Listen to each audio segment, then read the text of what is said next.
Hey, this is Senator Justin Reedy coming to you at the end of the second week of the 2026 General Assembly session. We got snow coming, it looks like, here in Maryland, so I hope everybody's going to be able to stay warm and hope everybody will be well. The big issue that we dealt with this week, or at least we started to deal with, was SB 245. It's legislation that's been filed by the Senate President and by Annapolis Democrats to end the 287G programs that county sheriff's departments in some of our Maryland counties have entered into with Immigrations and Customs Enforcement, ICE, at the federal level. This is a program that allows the sheriff's department to, when they have someone come into their jail, or some cases, depending on how they interface with the program, sometimes it's a sheriff when they serve warrants, but either way, they run a check on the person that's coming into their custody to see if, they run a check with the ICE database to see if the person is here illegally or not, or if ICE has information on them where they might be wanted in some way. They run this check on everybody that they come in contact with that comes into their jail that's been arrested for something or is being given a warrant, depending on the type of service.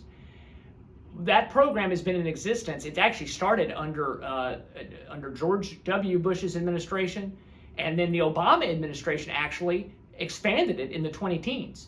And so it's something that's been a bipartisan cooperation where the federal government also supplies training, equipment, and funding for this to county sheriffs and other local law enforcement, depending on where you are in the country. It's become a target the last few years of the far left, sort of open borders, extreme side of the Democratic Party in Maryland and other places. We've managed to beat this issue back before, but now with what's happening in Minnesota, where they don't engage and help the federal government at all with immigration, and other places, it's become the cause célèbre for the far left this session. And this bill, what it would do, it would say we can't enter into, our local law enforcement, our duly elected county sheriffs can't enter into these kind of arrangements with ICE anymore. It's being driven really by three big myths about 287G. The first myth is that it lets sheriff's departments go out and crash into people's houses and perform, these ICE activities that you see, and that they're doing immigration enforcement out in the community. That is not the case. It's not happening anywhere in Maryland. The only thing that they're doing in Maryland is either when people come through the jail as part of their law enforcement process, they get screened, and or when a warrant is being served to someone in the community already. You check and just see, are they here legally or not? And then you notify ICE to pick them up when they've been processed properly.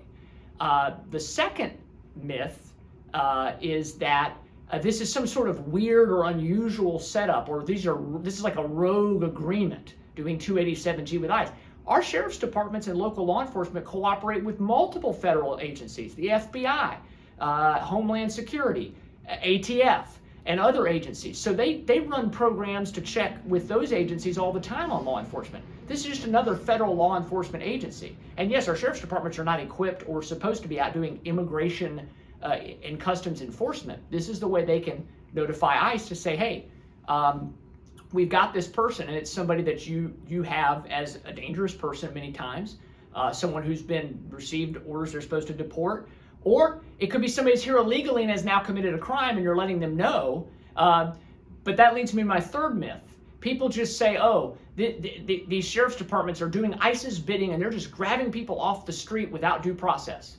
Again, not true. Not what ICE is doing either, by the way, but definitely not true in the case of 287G. Every person that gets flagged in this, it flags what kind of due process they've received. If they've been already adjudicated in immigration courts to be an illegal immigrant and are marked for deportation, they've gotten their deportation orders, the detainer, then that process happens. If it's somebody who we think they're here illegally, they have to still go through the immigration courts, but it notifies ICE. Sometimes it's somebody who got a green card to be here, but now they've committed crimes, and so they could be subject for deportation even though they're here legally. But that has to go through a due process. It isn't just that you call ICE and they put them on a plane the next day. I'll tell you this, though. If we get rid of 287G, then ICE has to come into the state to have a lot more personnel, be a lot more visible and active, and go out in the community themselves and go and find these people, because the sheriff's department might arrest a criminal illegal alien, but without 287G, they wouldn't know that that person has, for example, international problems and warrants for their arrest, or is marked has a detainer on them to be deported. They won't know. They'll only know whatever info they have on the person that's here locally.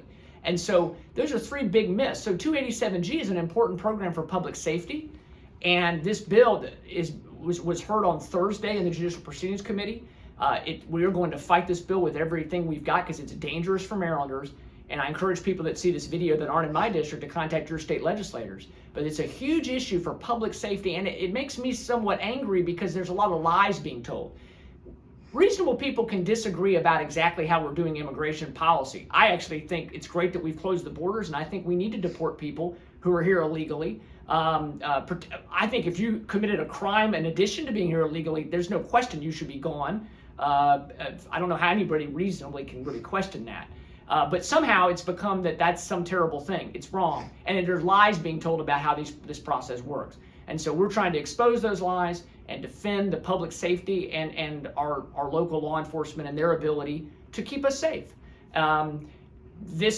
Also this week, we had a couple of other big issues that I'm going to touch on more in future videos. The budget was just released by Governor Moore. We're still getting into the numbers on it. And I'm going to do something on that probably next week once we have a chance to do a deep dive. And there's also still an attempt to try to redistrict and gerrymander our congressional districts. The Senate has been holding pretty firm bipartisanly to say we don't want to do that, but the House of Delegates and Governor Moore want to do that. So we may talk about that a little bit more in the future. Stay safe this weekend. Please reach out to me if I can be of assistance, and thank you for the opportunity to serve.